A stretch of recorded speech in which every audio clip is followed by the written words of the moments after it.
So good morning guys. तो चलिए start करते हैं आज के यानी कि 22 फरवरी की इंपॉर्टेंट करंट अफेयर्स को। और आज का पहला प्रश्न आपके सामने है कि अभी हाल ही में लॉन्च की गई पुस्तक जिसका नाम है द सेज वू री imagined Hinduism the life lessons and legacy of Shri Narayan गुरु। तो ये बुक है, पूरा नाम है इतना बड़ा। इसको लिखा किसने है? तो आंसर होगा शशि थरूर ने।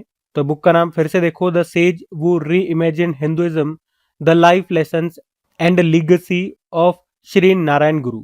और इसको लिखा है शशि थरूर ने और इस बुक को लॉन्च किया हमारे वाइस प्रेसिडेंट सीपी राधाकृष्णन जी ने। तो ये जो बुक है ये महान समाज सुधारक और आध्यात्मिक नेता श्री नारायण गुरु के जीवन, उनकी शिक्षाओं और उनकी विरासत पर केंद्रित है।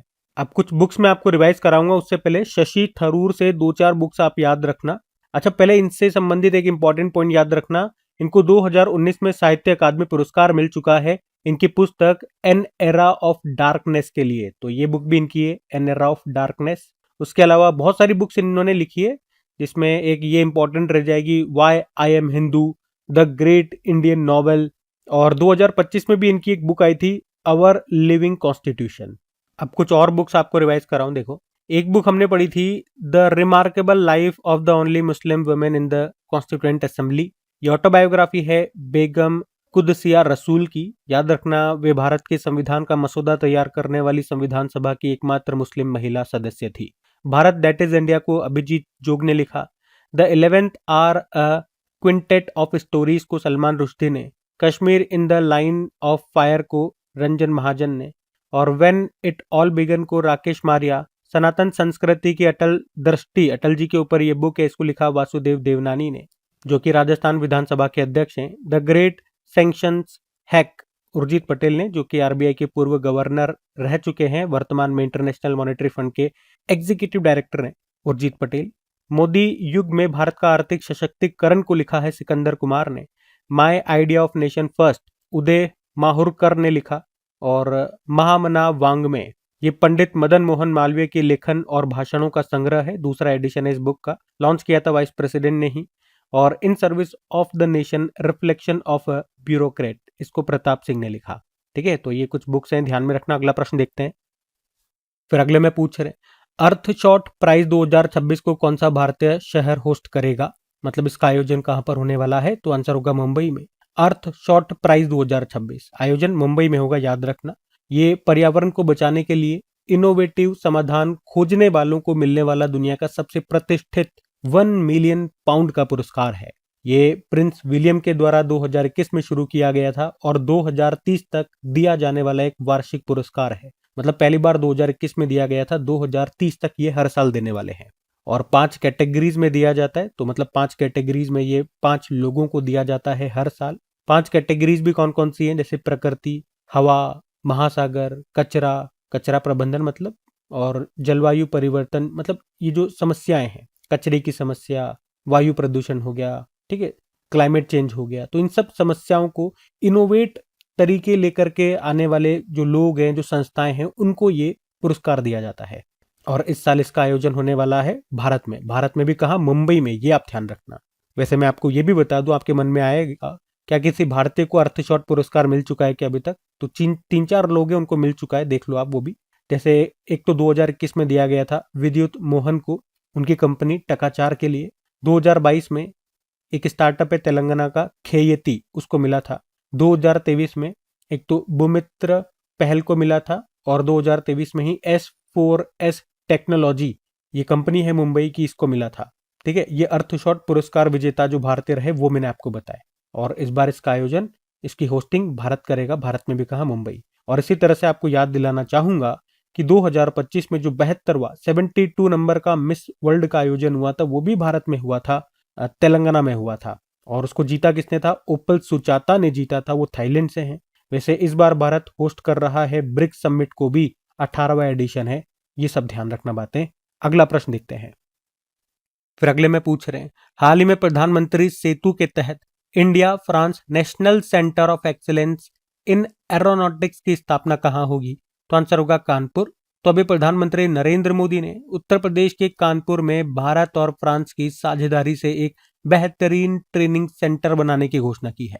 इस सेंटर का नाम होगा national centre of excellence in aeronautics and defence. और ये जो केंद्र है, ये जो सेंटर है, ये प्रधानमंत्री सेतु योजना के तहत यहाँ पर स्थापित होगा। इसका उद्देश्य होगा युवाओं को हवाई जहाज या रक्षा उपकरणों की मरम्मत और निर्माण के लिए विश्व स्तरीय कौशल प्रदान करना, उनको ट्रेनिंग देना। और प्रधानमंत्री सेतु योजना की अगर बात करते हैं, फुल फॉर्म याद रखो पहले तो, प्रधानमंत्री skilling and employability transformation through upgraded ITIs. इसके बारे में पहले भी मैं आपको बता चुका हूं। इस योजना का उद्देश्य है जो भी हमारे आईटीआई कॉलेजेस हैं उनको आधुनिक बनाना, उनको अपग्रेड करना, और वहां पे पढ़ने वाले जो छात्र हैं, जो युवा हैं, उनको नई स्किल्स सिखाना। उन्हें मतलब इंडस्ट्री में जरूरत होती है ना जिन स्किल्स की, वो आप सिखाओ, ताकि जैसे ही वो वहां से पास करके निकले, नौकरी उनकी फटाफट से लग जाए। केवल किताबी ज्ञान से कुछ नहीं होगा, उनको जो इंडस्ट्रियल नॉलेज है, जो वाकई इंडस्ट्री में चाहिए, वो आप नॉलेज दो, वो स्किल दो। तो इस योजना को पिछले साल अक्टूबर में ही लॉन्च किया गया था। तो लक्ष्य याद रखना, अगले 5 सालों में 1000 सरकारी आईटीआई जो कॉलेजेस हैं उनको अपग्रेड करना है और 20 लाख युवाओं का स्किल डेवलपमेंट करना है। इसके लिए बजट रखा गया है 60,000 करोड़ रुपए का। ठीक है, तो ये भी मैंने आपको बता दिया। और इसी योजना के तहत अभी India France national centre of excellence in aeronautics, ये कहां पर स्थापित होगा? कानपुर में। कानपुर याद रखना, भारत का दलहन अनुसंधान केंद्र कानपुर में है। और आपको पता ही है, भारत की लेदर सिटी कानपुर को कहते हैं। वैसे उत्तर भारत का मैनचेस्टर, ये कानपुर को ही कहा जाता है, लेकिन पूछते हैं अक्सर एग्जाम में, भारत का मैनचेस्टर किसे कहते हैं? तो अहमदाबाद को कहते हैं। ठीक है, ध्यान रखना ये। अगला प्रश्न देखते हैं। फिर अगले में पूछ रहे हैं, हाल ही में किस देश के पूर्व राष्ट्रपति रहे यून सुक येओल को उम्र कैद की सजा सुनाई गई है? तो आंसर होगा साउथ कोरिया। आपको याद भी होना चाहिए, दिसंबर 2024 की ये बात है। साउथ कोरिया के जो पूर्व प्रेसिडेंट थे यून सुक येओल, इन्होंने देश में गैर कानूनी तरीके से सैन्य शासन यानी कि मार्शल लॉ लागू किया था। हमने पढ़ा भी था उस वक्त। अच्छा, क्यों किया था? तो अपने राजनीतिक विरोधियों से निपटने के लिए। फिर उन्होंने संसद की कार्रवाई को रोकने के लिए सेना भेज दी थी, जो उनके इस फैसले का विरोध कर रहे थे उनके खिलाफ। तो उनके इसी आदेश को लोकतंत्र को खत्म करने और अपनी सत्ता जबरदस्ती बनाए रखने की कोशिश माना गया, जिसे अदालत ने विद्रोह का नाम दिया। और उसके बाद उन्होंने अपने राष्ट्रपति पद से इस्तीफा दे दिया, मतलब उन्हें हटा दिया था राष्ट्रपति पद से। और फिर अदालत में फैसला चलता रहा और अभी अदालत ने उन्हें उम्र कैद की सजा सुना दी है। और साउथ कोरिया के इतिहास में ये पहली बार है जब किसी प्रेसिडेंट को उम्र कैद की सजा सुनाई गई हो। अच्छा, वर्तमान में यहाँ पे प्रेसिडेंट कौन है? चलो सीधा मैं आपको साउथ कोरिया लेकर के चलता हूँ। ये रहा मैप में साउथ कोरिया। तो कैपिटल सियोल होती है, करेंसी है साउथ कोरियन वॉन, प्रेसिडेंट है ली जेम्यूंग। और साउथ कोरिया और नॉर्थ कोरिया को डिवाइड करने वाली लाइन को क्या कहते हैं? 38 डिग्री पैरेलल। यहाँ की जो नई स्पेस एजेंसी बनी है उसका नाम कासा है। और याद रखना, स्कूली कक्षाओं में मोबाइल पर बैन लगाने वाला विधेयक ये भी साउथ कोरिया ने पारित किया था। बच्चे अब स्कूल क्लासेस में या स्कूल की कक्षाओं में मोबाइल नहीं ले जा सकते। अभी हमने इसके साथ एक एक्सरसाइज किया था, इन रॉकिन एक्सरसाइज, जो कि एक तरह का नेवल एक्सरसाइज था। पहली बार हमने इसके साथ ये एक्सरसाइज किया था। कहां पर? साउथ कोरिया के बुसान नौसेना बंदरगाह पर। भारत की तरफ से आईएनएस सह्याद्री ने हिस्सा लिया था। और साउथ कोरिया ने अमेरिकी राष्ट्रपति डोनाल्ड ट्रंप को अपना सर्वोच्च राष्ट्रीय सम्मान भी दिया, जिसको कहते हैं ग्रैंड ऑर्डर ऑफ मुगुंगवा। ठीक है, तो ये पॉइंट्स भी ध्यान रखना। अगला प्रश्न देखते हैं। फिर अगले में पूछ रहे हैं, हाल ही में राजकीय ईंट खोरी महोत्सव का उद्घाटन कहां पर किया गया? तो आंसर होगा झारखंड में। तो राजकीय ईंट खोरी महोत्सव 2026, इसका आयोजन अभी 19 से लेकर 21 फरवरी तक हुआ। कहां? मां भद्रकाली मंदिर परिसर, चतरा जिला, झारखंड में। तो ये उत्सव हिंदू, बौद्ध और जैन धर्मों की साझा विरासत का प्रतीक है। इस महोत्सव को 2015 से मनाया जा रहा है और स्टेट गवर्नमेंट ने इसे स्पिरिचुअल टूरिज्म हब के रूप में विकसित करने की योजना भी बनाई है। तो सिंपल से याद रखेंगे, कौन सा महोत्सव है भैया? राजकीय ईंट खोरी महोत्सव। ईंट खोरी नामक स्थान है, तो उस स्थान का नाम से है ये। कुछ और महोत्सव मैं आपको रिवाइज करवाऊं तो देखो, अगर बात करते हैं जदिया स्वामी फेस्टिवल की, मनाया जाता है तमिलनाडु में बडगा समुदाय के द्वारा। पर्पल फेस्ट 2025 का आयोजन हुआ था, जो कि इसका तीसरा एडिशन था नई दिल्ली में, दिव्यांगजनों के लिए जो होता है। शिग्मो महोत्सव गोवा में 15 दिनों तक चलता है। थाई पुसम त्योहार तमिलनाडु, खुबानी blossom festival Ladakh, cherry blossom festival Meghalaya. ये ब्लॉसम वाले साथ में लिख दिए ताकि आप कंफ्यूज ना हो। तो खुबानी ब्लॉसम फेस्टिवल तो लद्दाख में और चेरी ब्लॉसम फेस्टिवल मेघालय में। विशु त्योहार केरल में, माधवपुर मेला गुजरात के पोरबंदर में, सरहुल महोत्सव झारखंड, जात्रा उत्सव त्रिपुरा, गरिया पूजा उत्सव त्रिपुरा, त्रिशूरपुरम उत्सव केरल, और किर भवानी मेला ये लगता है जम्मू कश्मीर में। और जो आज हमने पढ़ा वो कौन सा है, राजकीय ईंट खोरी महोत्सव झारखंड में। झारखंड के वैसे दो चार और बताऊं मैं आपको, तो एक तो करम उत्सव होता है, एक सोहराई उत्सव हो गया, एक जावा उत्सव, रोहिणी उत्सव, ये वाले बता रहा हूं जो एग्जाम में पूछे जा चुके हैं। सरहुल फेस्टिवल भी बड़ा इंपॉर्टेंट है, ठीक है, तो ये सब ध्यान में रखना। अगला प्रश्न देखते हैं। फिर अगले में पूछ रहे हैं, हाल ही में भारत ने किस अफ्रीकी देश के साथ अभी डिजी लॉकर पायलट प्रोजेक्ट के लिए समझौता किया, तो आंसर होगा केन्या। तो अभी केन्या ने भारत के सहयोग से डिजी लॉकर की तर्ज पर एक डिजिटल प्लेटफॉर्म तैयार करने के लिए समझौता किया है। ये समझौता कहाँ हुआ, अभी जो इंडिया एआई इम्पैक्ट समिट चल रहा था नई दिल्ली में, वहीं पर। और इससे फायदा क्या होगा, इससे फायदा केन्या को होगा, मतलब जो केन्याई नागरिक हैं वो अब अपने जरूरी जो भी डॉक्यूमेंट्स होंगे, जैसे कि जो भी उनका वोटर आईडी हो गया, लाइसेंस हो गया, या पढ़ाई से रिलेटेड जो भी सर्टिफिकेट इंपॉर्टेंट, जो भी आईडीज हो गए, जो सर्टिफिकेट हो गए, वो डिजिटल रूप से अब सुरक्षित रख पाएंगे। तो इससे वहां कागजी कार्रवाई कम होगी और रियल टाइम वेरिफिकेशन तेजी से हो सकेगा। तो भारत का जो नेशनल ई गवर्नेंस डिवीजन है वो केन्या की जरूरतों के अनुसार वहां पे ये डिजिटल प्लेटफॉर्म तैयार कर रहा है, जैसे हमारे पास डिजी लॉकर है उसी तरह से।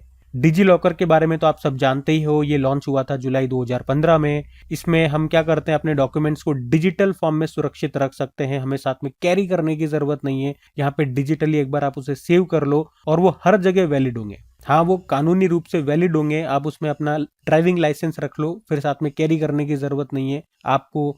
अगर पुलिस को दिखाना है तो उसमें दिखा दो, भैया ये रहा मेरा ड्राइविंग लाइसेंस। वरना अगर हम फोटो खींच के रखते हैं तो पुलिस मानती नहीं है, लेकिन इसमें मानती है, क्योंकि इसे कानूनी रूप से मान्य माना गया है। और इसमें लॉगिन करने के लिए आधार नंबर की आवश्यकता होती है, तो इसे सुरक्षित भी बनाती है ये। बाकी इसके लिए हमने केन्या के साथ समझौता किया है। तो ये रहा मैप में केन्या, अफ्रीकी देश है केन्या। कैपिटल नैरोबी होती है, करेंसी है केन्यन शिलिंग, प्रेसिडेंट है विलियम रूटो। आपको बताइए, नैरोबी में यूनाइटेड नेशन एनवायरनमेंट प्रोग्राम का मुख्यालय है, जिसकी स्थापना होती है कब, 5 जून 1972 1972 में। आपको याद होगा अभी WHO वर्ल्ड हेल्थ ऑर्गेनाइजेशन ने केन्या को ट्रिपेनोसोमियासिस यानी कि निद्रा रोग, स्लीपिंग सिकनेस से मुक्त घोषित कर दिया था। और इस प्रकार ये उपलब्धि हासिल करने वाला केन्या 10वां देश बना था। और ये रोग होता किससे है, प्रोटोजोआ परजीवी से होता है, जिसका नाम है ट्रिपेनोसोमा बुसेई। इसका वेक्टर होता है रोगवाहक सीसी फ्लाई। ठीक है, तो ये सब ध्यान में रखना बातें। अगला प्रश्न देखते हैं। फिर अगले में पूछ रहे हैं, हाल ही में विश्व पेंगोलिन दिवस कब मनाया गया, तो आंसर होगा 21 फरवरी को। तो याद रखेंगे, विश्व पेंगोलिन दिवस हर साल फरवरी के तीसरे शनिवार को मनाया जाता है। 2026 में 21 फरवरी को इसलिए ये मनाया जा रहा है, ये जरूर याद रखना। इसका कोई फिक्स डेट नहीं होता है, फरवरी के तीसरे शनिवार को। तो इस बार 21 फरवरी को मनाया हमने।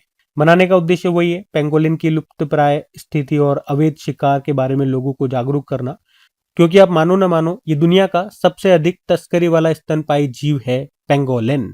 और थीम भी है इस बार की, पेंगोलिन गार्जियंस इन एक्शन। और आपको एक और करंट अफेयर्स का इससे ही संबंधित प्रश्न अभी बता दूं मैं, कि नागालैंड में पेंगोलिन के शिकार, हत्या और अवैध व्यापार पर पूर्ण प्रतिबंध लगा दिया गया है। ठीक है, अब दिवस वाला प्रश्न था, चलो फरवरी के एक बार फिर से आपको सारे दिवस रिवाइज करवाते हैं। तो 1 फरवरी को भारतीय तटरक्षक बल दिवस था, 2 फरवरी को विश्व आर्द्रभूमि दिवस, 4 फरवरी को वर्ल्ड कैंसर डे, 6 फरवरी को महिला जननांग विकृति के खिलाफ अंतर्राष्ट्रीय शून्य सहिष्णुता दिवस, सहनशीलता दिवस, और 10 फरवरी को विश्व दलहन दिवस, 10 फरवरी को सेफर इंटरनेट डे, जो कि फरवरी के दूसरे ट्यूसडे को होता है। 11 फरवरी को विज्ञान में महिलाओं और लड़कियों का अंतर्राष्ट्रीय दिवस, 11 फरवरी एंटी स्मगलिंग डे, 11 फरवरी विश्व यूनानी दिवस, 13 फरवरी राष्ट्र महिला दिवस, 13 फरवरी को वर्ल्ड रेडियो डे, 15 फरवरी को अंतर्राष्ट्रीय बाल कैंसर दिवस, और 17 फरवरी को वैश्विक पर्यटन लचीलापन दिवस के रूप में मनाया था। ठीक है, तो ये सब बातें ध्यान में रखें आप। अगला प्रश्न देखते हैं। फिर अगले में पूछ रहे हैं, फरवरी 2026 में कौन से राज्य ने नक्सल मुक्त होने की घोषणा की है, तो आंसर होगा बिहार। तो अभी फरवरी 2026 में बिहार ने खुद को नक्सल मुक्त राज्य घोषित कर दिया, क्योंकि बिहार के मुंगेर में एक अंतिम जो सशस्त्र आर्म्ड जो माओवादी था, नाम है सुरेश कोड़ा, अभी उसने भी आत्मसमर्पण कर दिया है। तो 2012 से अगर तुलना करते हैं तो बिहार के 23 जिले नक्सली गतिविधियों से प्रभावित थे, और अब इसे नक्सल मुक्त घोषित कर दिया गया। वैसे भारत सरकार का लक्ष्य भी है 2026 तक भारत को नक्सल मुक्त बनाना। पिछले साल हमने देखा था कर्नाटक ने भी अपने आप को नक्सल मुक्त घोषित किया था। अभी लेटेस्ट आपको बताऊं तो दिसंबर की शायद ये बात है, अभी दिसंबर 2025 की, मध्य प्रदेश ने भी अपने आप को नक्सल मुक्त घोषित किया था और अभी बिहार ने भी कर दिया है। तो बिहार ले चलते हैं फिर आपको, क्योंकि ये नक्सल मुक्त हो चुका है तो कोई डर नहीं है। चलो ये रहा मैप में बिहार। कैपिटल पटना हो गई, मुख्यमंत्री नीतीश कुमार, गवर्नर आरिफ मोहम्मद खान। बिहार दिवस होता है जब वर्ल्ड वाटर डे होता है, यानी कि 22 मार्च को। और वाल्मीकि टाइगर रिजर्व है यहाँ पे, बिहार का पहला और एकमात्र टाइगर रिजर्व। वैसे भी बिहार सरकार ने कैमूर वाइल्ड लाइफ सेंचुरी को भी टाइगर रिजर्व के रूप में मंजूरी दे दी है, तो ये भारत बिहार का दूसरा टाइगर रिजर्व होगा। राजगीर वाइल्ड लाइफ सेंचुरी भी है वैसे यहाँ पे।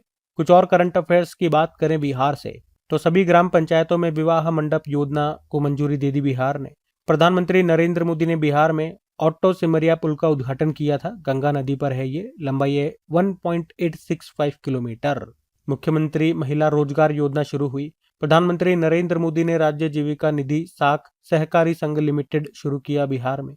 और रॉयल भूटान बौद्ध मंदिर का उद्घाटन भी किया गया राजगीर बिहार में। बिहार के मुजफ्फरपुर की युवा शतरंज खिलाड़ी मरियम फातिमा राज्य की पहली महिला फिडे मास्टर बनी है। भारत का पहला पावर म्यूजियम कहां पर बनाया जाएगा? पटना के करबिगहिया थर्मल पावर प्लांट में। और बिहार में एक नई पुलिस यूनिट अभया ब्रिगेड को लॉन्च किया गया, जो कि महिलाओं और जो गर्ल्स स्टूडेंट्स हैं उनकी सिक्योरिटी के लिए है। बिहार सरकार ने कक्षा 9वीं से 12वीं तक के सरकारी स्कूलों के छात्रों के लिए मुख्यमंत्री भारत दर्शन योजना शुरू की थी। आईआईटी पटना में परम रुद्र सुपर कंप्यूटर को शुरू किया गया, ये बिहार का पहला सुपर कंप्यूटर है। Doctor APJ Abdul Kalam science city कहां पर खुला? पटना बिहार में। और आईएसओ प्रमाणन प्राप्त करने वाला भारत का पहला राज्य शिक्षा बोर्ड बना था बिहार स्कूल एग्जामिनेशन बोर्ड। और अभी बीजेपी के जो सबसे युवा राष्ट्र अध्यक्ष बने नितिन नबीन, वो बिहार से ही है, पटना बिहार से। बीजेपी के 12वें नंबर के राष्ट्रीय अध्यक्ष और सबसे युवा। ठीक है, तो ये सब बातें बिहार से ध्यान में रखेंगे। अगला प्रश्न देखते हैं। फिर अगले में पूछ रहे हैं कि भारत और यूके के विजन 2035 के तहत कहां ऑफशोर विंड विकसित किए जाएंगे? तो आंसर होगा गुजरात और तमिलनाडु में। पहले ऑफशोर विंड का मतलब समझो। समुद्र के पानी के ऊपर पवन चक्कियां लगा करके बिजली पैदा करना, उसको ही ऑफशोर विंड कहते हैं। तो अभी भारत यूके विजन 2035 के तहत इन ऑफशोर विंड्स को बढ़ावा देने के लिए टास्क फोर्स बनाई गई है, जो गुजरात और तमिलनाडु के तटों पर बिजली पैदा करेगी। इसका उद्देश्य है 2035 तक भारत की ऊर्जा जरूरतों को पूरा करने के लिए स्वच्छ और अक्षय ऊर्जा रिन्यूएबल एनर्जी का उत्पादन करना। और इसमें हम यूके की सहायता ले रहे हैं। और इस प्रोजेक्ट में कितना खर्चा आएगा? तो 7,453 करोड़ रुपए। ठीक है, तो इतना खर्चा होगा। इसे भारत में गुजरात और तमिलनाडु में बनाया जाएगा यूके की सहायता से। यूके मतलब यूनाइटेड किंगडम। कैपिटल लंदन हो गई है, करेंसी है पौंड स्टर्लिंग, प्रधानमंत्री है कीर स्टारमर। कुछ और प्रश्न देखें यहाँ से, तो हमने पढ़ा था सुदर्शन पटनायक उड़ीसा के प्रसिद्ध रेत कलाकार हैं। अभी फ्रेड डॉरिंगटन पुरस्कार जीतने वाले पहले भारतीय बने थे ये। 2035 फीफा वुमेन्स वर्ल्ड कप को होस्ट करेगा यूके। कार्बन को समुद्र से अवशोषित करने वाला प्रोजेक्ट सी क्योर ये शुरू किया था इंग्लैंड ने। महिला क्रिकेट में ट्रांसजेंडरों पर किसने प्रतिबंध लगाया? इंग्लैंड क्रिकेट बोर्ड ने। भारत इंग्लैंड टेस्ट सीरीज का नाम बदलकर एंडरसन तेंदुलकर ट्रॉफी कर दिया। इंग्लैंड की फुटबॉल गोलकीपर मैरी इयरप्स ने अंतरराष्ट्रीय फुटबॉल से संन्यास लिया। यूके की विदेशी जासूसी एजेंसी है MI6, उसकी पहली महिला अध्यक्ष बनी ब्लेज मैट्रेवेली। आम चुनावों में मतदान की जो न्यूनतम आयु है उसको 18 से घटा के 16 वर्ष कर दिया इन्होंने। अगले 3 विश्व टेस्ट चैंपियनशिप फाइनल 2027 वाले, 29 वाले और 31 वाले, उसकी मेजबानी करेगा इंग्लैंड। टेस्ट क्रिकेट में दूसरे सबसे ज्यादा रन बनाने वाले खिलाड़ी बने जो रूट इंग्लैंड से हैं। ब्रिटेन की खगोल शास्त्री रॉयल एस्ट्रोनॉमर रॉयल पद पर नियुक्त होने वाली पहली महिला बनी मिशेल डोहार्टी। ब्रिटेन की सबसे युवा सॉलिसिटर बनी थी कृषांगी मेश्राम, भारतीय मूल की हैं। और अभी जो पहला संस्करण हुआ था वर्ल्ड बॉक्सिंग चैंपियनशिप का 2025 में लिवरपूल इंग्लैंड में, उसमें पहले स्थान पे कजाकिस्तान है, फिर उज्बेकिस्तान और भारत तीसरे स्थान पे है। अब ये अगला सेकंड एडिशन जो होगा वर्ल्ड बॉक्सिंग चैंपियनशिप का 2027 में होगा अस्ताना कजाकिस्तान में। और 2026 में world table tennis team championship भी होगा लंदन में। अभी लिविंग ब्रिज पुरस्कार दिया गया था ब्रिटेन के प्रधानमंत्री कीर स्टारमर को। तो सारी बातें ध्यान में रखना। हम अगला प्रश्न देखते हैं। फिर अगले में पूछ रहे हैं अभी हाल ही में वॉइस एरा को किस प्लेटफॉर्म पर लॉन्च किया गया? तो आंसर होगा भाषिणी। तो अभी नई दिल्ली में हुए इंडिया AI इम्पैक्ट समिट में वॉइस एरा को लॉन्च किया गया। ये एक ओपन सोर्स एआई प्लेटफॉर्म है। ओपन सोर्स का मतलब हो गया कोई भी इसको यूज कर सकता है, कोई भी इसमें सुधार कर सकता है। तो इसे कई भारतीय भाषाओं में आवाज के माध्यम से सरकारी सेवाओं और प्रौद्योगिकी को, टेक्नोलॉजी को सुलभ बनाने के लिए डिजाइन किया गया है। मतलब यूं समझो जैसे आप गूगल पे कुछ सर्च करते हो, तो अब आप टाइप नहीं करते होंगे, अब आप बोल करके सर्च कर लेते हो। तो उसी तरह से इसका इस्तेमाल करके भी आप जो भी उपयोग करता है वो अपनी स्थानीय भाषा में डिजिटल सिस्टम के साथ बातचीत कर सकता है। और अभी इसे भाषिणी प्लेटफॉर्म पर लॉन्च किया गया। तो भाषिणी प्लेटफॉर्म आप जानते हो, इसे भी लॉन्च किया गया था 2022 में ही। ये भी एक एआई आधारित लैंग्वेज ट्रांसलेशन प्लेटफॉर्म है। ये 22 से अधिक भारतीय भाषाओं में वॉइस टू वॉइस या वॉइस टू टेक्स्ट अनुवाद की सुविधा देता है। यह है भाषिणी। ठीक है, ध्यान रखना ये। बाकी ये थी आज की हमारी करंट अफेयर्स की क्लास।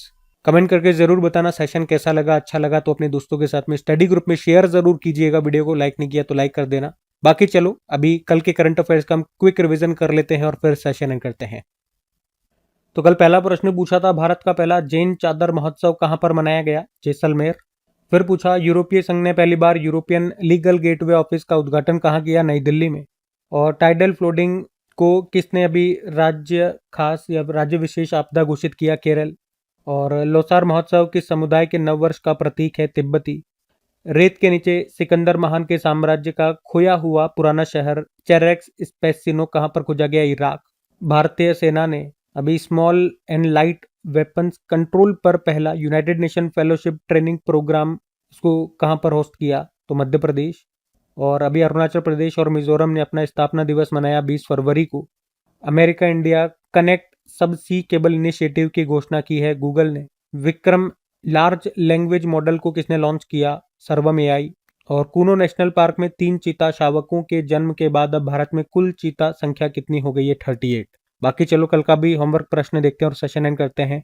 तो कल आपसे पूछा था, देश का पहला ग्रामीण बैंक कौन सा बन गया जिसने सौर ऊर्जा से चलने वाला एटीएम वैन शुरू किया? तो आंसर होगा त्रिपुरा ग्रामीण बैंक। आप सभी ने प्रश्न का बिल्कुल सही उत्तर दिया। अब ये आज का आपका होमवर्क प्रश्न।